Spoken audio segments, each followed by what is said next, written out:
It is a hot July afternoon, 1945. A faint breeze stirs the dust at the entrance of a small makeshift camp, newly liberated from the horrors of war.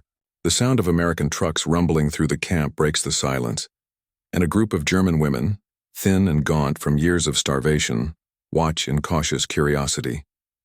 Their eyes, once hardened by years of brutality, flicker with a mixture of disbelief and cautious hope. Then the soldiers unload their cargo, ice cream. The women, stunned, gather in a loose circle as American soldiers, grinning and offering what seemed like a simple, foreign treat, begin serving them with gentle hands. The soldiers' faces, tired yet relieved, mirror their own shock. For the first time in years, the women taste something sweet, something cold, something that isn't associated with pain or fear, a small but profound moment of kindness in the middle of a shattered world. By the summer of 1945, the world had already begun to feel the immense weight of the war's end. In Europe, the Allied forces were advancing rapidly, pushing the Nazi regime into a corner from which there was no escape. The collapse of Hitler's empire seemed imminent. The Soviet Union was carving its way westward through Eastern Europe, while American and British forces were steadily closing in from the west. Cities lay in ruins. The suffering of civilians and soldiers alike was palpable in every town and village across the continent. Among the most affected by the war's brutalities were the women imprisoned in Nazi concentration camps. For years they had lived under unimaginable conditions, forced labor, starvation, and constant fear. Their days were measured by exhaustion, their nights by the terror of brutality at the hands of their captors. By 1945, many of the camps had been abandoned by the Germans, who retreated to the east in a desperate attempt to escape the advancing Allies. But even in their absence, the prisoners remained trapped in their suffering, barely clinging to life. Then, on April 30th, 1945, Adolf Hitler committed suicide in his bunker beneath the streets of Berlin. The death of the Führer was a blow to the Nazi regime, but the war raged on for several more weeks. It was only a matter of time before the Allies would liberate the millions of people trapped within the camps. In early May 1945, the American forces began their liberation of Nazi concentration camps across Germany. As they entered these places of torment, their mission was not only to dismantle the infrastructure of Nazi tyranny, but also to provide immediate aid to the survivors. The soldiers, many of whom had seen firsthand the brutality of the war, were tasked with delivering food, medical supplies, and the most basic comforts like fresh water and, for some, even a treat as simple as ice cream. The arrival of American soldiers in the concentration camps was an emotional and complex experience for both the liberators and the liberated. For the soldiers, the sight of emaciated prisoners, some barely alive, was deeply unsettling. Many had read about the atrocities, but nothing could prepare them for the sheer scale of human suffering they witnessed. Yet they were not just soldiers, they were also men who had experienced the horrors of war. The liberators understood the trauma of survival in a broken world. Among their first orders of business was providing aid, both physical and psychological. But the task was far from simple. While medical teams worked tirelessly to treat the sick and injured, the soldiers began offering basic comforts, rations, blankets, and a semblance of normalcy in the midst of chaos. It was in this context that one of the most unexpected acts of kindness would occur: the serving of ice cream. At first, it seemed like an absurd idea. How could something so mundane as a frozen dessert matter in such a setting? But it was precisely this small indulgence, this gesture of humanity, that had a profound effect on the women in the camps. Ice cream, in its simplicity, was not just a treat. It symbolized the return of comfort, the restoration of dignity, and perhaps most importantly, the return of life to women who had spent years in a state of constant fear and deprivation. The logistics behind such an act were not simple. Ice cream, a perishable commodity, would require the Americans to have set up makeshift refrigeration in the middle of a war zone. The soldiers, with their limited resources, worked swiftly to make it happen, seeing it as more than just a momentary indulgence. It was an opportunity to offer the survivors something they hadn't tasted in years: sweetness. It was not simply food, it was a message. A reminder that life in all its sweetness could still be possible after the horrors of war. For the women imprisoned in the Nazi camps, the delivery of ice cream was an event that defied belief. After years of enduring the unspeakable, they were met not with brutality but with kindness. Their reaction was a mixture of disbelief, joy, and confusion. In their malnourished state, their bodies trembled with the effort of taking in the cold, creamy treat. Many of these women had not experienced the simplest comforts for years. Their minds, conditioned by daily trauma, struggled to comprehend the gesture. What could it possibly mean after all they had endured? But as the ice cream melted on their tongues, they felt something unfamiliar: hope. A part of their humanity, so long buried under the weight of suffering, began to reawaken. For these women, the gesture was not just a treat. It was a mark of freedom. It was a promise that they were no longer forgotten, that they had not been abandoned in their darkest hour. It was a gift of dignity, an acknowledgement that they were still deserving of care, love, and respect. Ice cream, of all things, became a symbol of their survival, a reminder that their humanity had been preserved even in the face of unimaginable cruelty. The act of serving ice cream to the prisoners may seem trivial, but it was a tactical choice laden with significance. The American forces, fresh from the victory over Nazi Germany, were keenly aware of the importance of providing immediate aid to those they liberated. The soldiers' mission was not just about defeating the enemy, it was about restoring a sense of humanity to a world that had been torn apart.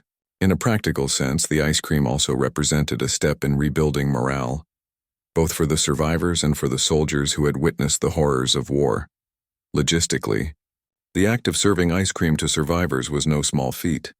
The Allies had to secure refrigeration on the battlefield, a rare commodity at the time, especially in areas still reeling from war. It was not simply a matter of bringing food to the camps, it required planning, coordination, and resourcefulness. In this context, the ice cream served as a tactical victory in the war against despair. It was an opportunity to show that even after the most devastating of human experiences, joy could still be found. The logistics behind such a simple gesture as serving ice cream in a war-torn Europe reveal much about the resourcefulness and leadership of the American forces during this period. In a time when resources were scarce and the immediate needs of the soldiers were prioritized, providing a luxury like ice cream required ingenuity and determination.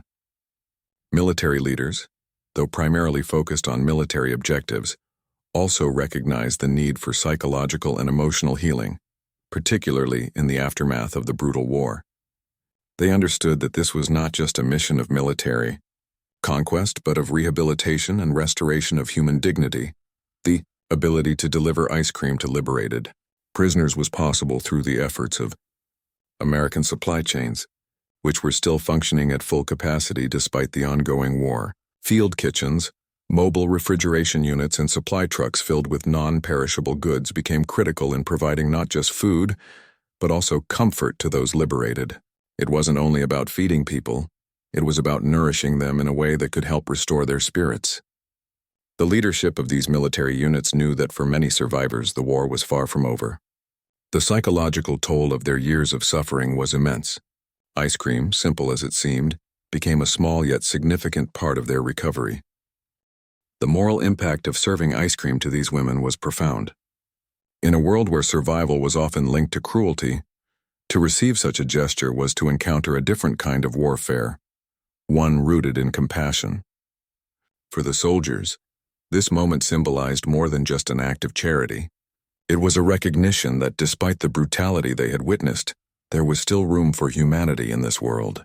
The American forces, by providing such a seemingly trivial but incredibly meaningful gesture, were making a statement that even in the aftermath of total war, small acts of kindness could have the power to heal wounds that ran deeper than the physical. For the liberated women, the ice cream was a reminder that not all people were capable of such inhumanity. It was a reassurance that, in a world torn apart by hatred and violence, goodness still existed. The moral weight of the gesture was not lost on the survivors. They understood that they had been freed from far more than just physical imprisonment. They had been freed from a system that had tried to strip them of their basic humanity. In the cool, creamy sweetness of the ice cream, they tasted a glimmer of hope for the future, a future where they were more than just victims. The moment the ice cream was served marked a turning point, not just in the lives of the liberated women, but in the larger context of the Allied mission. It was July 4th, 1945, an ironic yet fitting date. Independence Day in the United States was a celebration of freedom. And on that day, the women in the camp were experiencing a freedom they had longed for but never thought possible. As the cold, creamy treat passed from soldier to prisoner, a wave of disbelief swept over the women. They had been stripped of everything: family, dignity, hope. But now, here they were, receiving something so simple, so pure, yet so powerful in its symbolism. For the American soldiers, it was a surreal experience. Many of them had fought through the brutal European campaigns, seeing unspeakable violence and suffering along the way. They had witnessed the carnage of D-Day, the liberation of cities, and the steady march to Berlin. But nothing prepared them for the faces of the women who had survived the camps. Their eyes, hollowed by hunger and fear, began to soften as they tasted the ice cream. For some of the soldiers, this small act was their first real connection to the human cost of the war. It was a profound moment, one that would stay with them long after the war ended. They were not just soldiers anymore. They were human beings offering something far more valuable than any military victory: hope. The soldiers, many of whom had grown accustomed to the harsh realities of combat, found themselves in a moment of vulnerability as they interacted with the women. There were no orders being barked, no weapons drawn. This was a moment of shared humanity. Both sides were witnessing an emotional and symbolic act that transcended the brutality of the war. The ice cream wasn't just a food. It was the manifestation of everything that the soldiers had been fighting for: freedom, dignity, and life. As the prisoners licked the ice cream, they seemed to grasp the full weight of the moment, albeit in their fragile, exhausted states. Some women wept quietly, unable to believe that they were free, that something as simple as ice cream could make them feel human again. They had survived years of unimaginable horrors: forced labor, starvation, and brutal punishments. Yet in this fleeting moment, the trauma was momentarily soothed by the touch of something cold and sweet. It was a temporary escape from their grim reality, a momentary pause in their lives that allowed them to feel alive again. For the American soldiers, there was an emotional transformation as well. The act of serving ice cream, something that seemed trivial in the face of war, became a symbolic gesture that redefined their mission. It was no longer just about defeating an enemy or securing land. It was about restoring the humanity of those they had liberated. The ice cream was a small victory in a war that had taken so much. As they watched the women savor the treat, the soldiers understood the power of kindness. How something as small as a bowl of ice cream could offer a sense of restoration to a world in ruins. This was a reminder that even in the darkest chapters of history, acts of compassion could still shine through. The impact of this moment rippled far beyond the immediate camp. For the women, it represented not just freedom, but the reassertion of their value as human beings. It was a reminder that despite the systematic effort to dehumanize them, they were still worthy of kindness, of sweetness, of life. For the soldiers, it marked the end of their military mission, but also the beginning of their recognition that the true cost of the war was measured not in battles won or lost, but in lives saved, restored, and given a chance to rebuild. The liberation of the concentration camps, including the one where ice cream was served, marked the beginning of the end for Nazi tyranny, but it also marked the beginning of a long and difficult recovery for those who had been imprisoned. The immediate aftermath saw the survivors facing the daunting challenge of rebuilding their lives. Many had lost everything: family, friends, homes, and the very essence of their identities.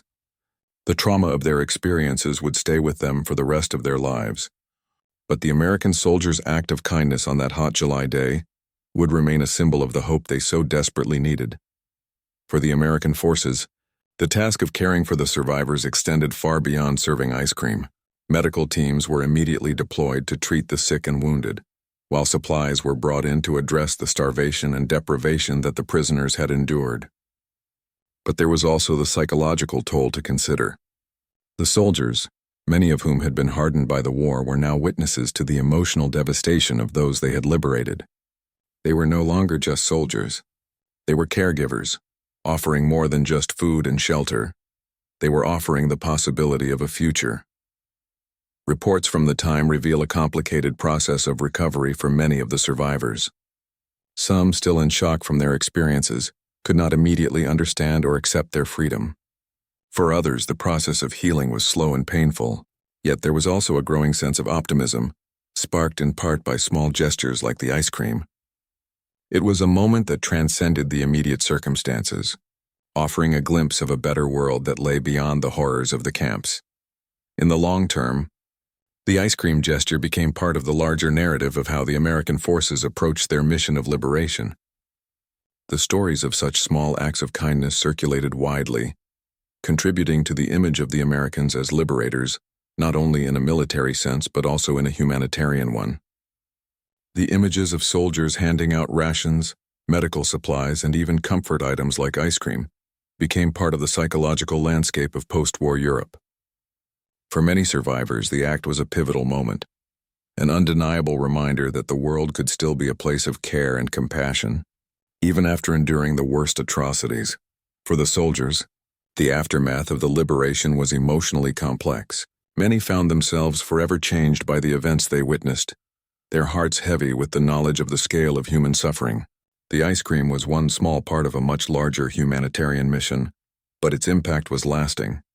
It was, in a way, a defining moment in the soldiers' journey, not just as military men, but as individuals who had seen the darkest aspects of humanity and yet had managed to offer something as simple, as human as ice cream. The smallness of the gesture made it all the more powerful. As the months passed, the physical scars of the survivors slowly healed, but the emotional wounds would never fully fade. Yet the kindness shown to them in their darkest hours left an indelible mark. Many of these women would go on to rebuild their lives, some even returning to their families, though many never fully recovered from the horrors they had experienced. The memory of the American soldiers, and particularly the moment of being served ice cream, would be carried with them as a symbol of the humanity they had fought so hard to retain. The simple act of serving ice cream on July 4, 1945, was far more than a moment of indulgence. It was a deeply symbolic gesture that transcended the boundaries of wartime brutality. In a world where everything had been stripped away, family, home, dignity, it was a reminder that the essence of humanity could still be found, even in the most unexpected of places. For the liberated women, the ice cream was an acknowledgement of their survival, their resilience, and their worth. It was a brief but powerful restoration of their humanity, something that had been denied to them for so long. For the American soldiers, it was a moment of realization that victory in war isn't just about military conquest. It's about restoring dignity to those who have suffered. The war was over, but its emotional toll would endure for both the liberators and the liberated. Yet, in that small moment of sharing ice cream, both sides were able to briefly reconnect with the warmth of human connection, a bond that war often seeks to erase. In the years that followed, this moment would live on as a symbol of the power of compassion in the face of overwhelming darkness. The ice cream wasn't just a comfort, it was a reminder that despite the horrors of the past, there was still sweetness to be found in the world. A small gesture, yet one that speaks volumes about the enduring strength of the human spirit in the most trying of circumstances.